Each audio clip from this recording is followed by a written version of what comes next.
James Alder had always been proud of his independence. At 78, he still did his own grocery shopping, mowed the lawn, and even climbed the ladder each spring to clean out the gutters. But one autumn morning, as he stepped out to fetch the newspaper, he felt something shift. His right leg trembled under his weight. It didn't buckle, but it didn't feel solid either. He steadied himself against the mailbox, glanced around to make sure no one had noticed, and walked back into the house a little slower than usual. At first, he told himself it was nothing, just a chill in the air, or maybe he'd slept wrong. But over the next few weeks, he began to feel the difference. His knees ached more after sitting. Getting up from his recliner took a concentrated push. The short morning walks around the block started to feel like uphill climbs. Then came the stumble. Not a fall, just a slight catch of the toe on the rug that sent him grasping for the arm of the couch. But it was enough to spook him. At his next checkup, he brought it up with Dr. Voss, a no-nonsense woman who had been his physician for the last decade. She tapped her pen on her clipboard and gave him a long look over the rims of her glasses. "You're not alone," she said. "Leg strength is the first to go as we age. Happens to all of us. But you can fight it." James straightened a little. How? Exercise is part of it, sure, but diet is just as important. You want strong legs? Start by feeding them. Eat these three things regularly: spinach, salmon, and Greek yogurt. He blinked. "Spinach I get, but yogurt?" She nodded. "Calcium and protein. And the salmon gives you omega-3s for joint health. Spinach has potassium and magnesium to support muscle function. It's a small change, but it matters." He left the office that day, skeptical but intrigued. Food? Could it really make that much difference? Back home, James opened his fridge and frowned. Old leftovers, a half-used jar of mustard, and one lonely apple.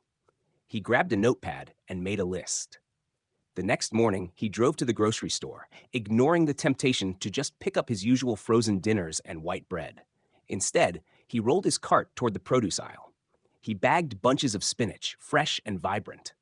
At the seafood counter, he hesitated at the price of the salmon, then shrugged and added a couple of fillets.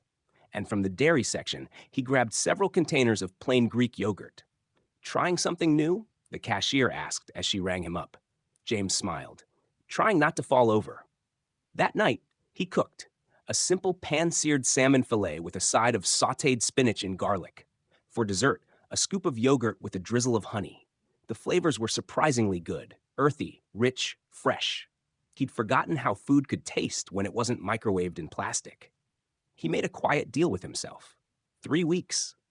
He'd eat those three things every day in some form. If it didn't work, fine. But he owed his legs the effort. Week 1, he noticed a little less stiffness in the morning. His muscles still ached, but they weren't as tight.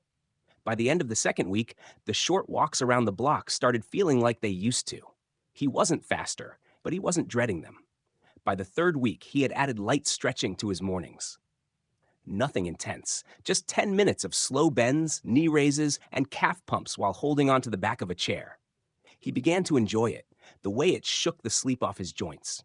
One Saturday, his daughter Emily dropped by with his grandson Max. Max was 5 and full of energy. As always, he wanted his grandpa to play. James knelt to tie Max's shoes and realized he wasn't using the table for support. Later, they played tag in the yard. Not a sprint, just a gentle jog and a laugh. But afterward, Emily pulled him aside. "Dad, I don't know what you're doing," she said, "but keep doing it." He grinned. "Spinach, salmon, yogurt." She raised an eyebrow. "I'm serious," he said. "I started eating them every day. Felt silly at first, but my legs, they're coming back to me." It wasn't a miracle. He still had bad days, still woke up stiff sometimes. But his balance improved. He caught himself reaching the top shelf without wobbling. His knees didn't grind as much when he stood up. Even the walk to the mailbox felt steady again. What surprised him most wasn't just the physical change. It was the mental one. He felt in control. He wasn't just watching himself grow older anymore. He was participating in the process. At the next checkup, Dr. Voss smiled as she looked over his chart. "Lost 5 pounds. Blood pressure's better. And your gait looks steadier." James nodded.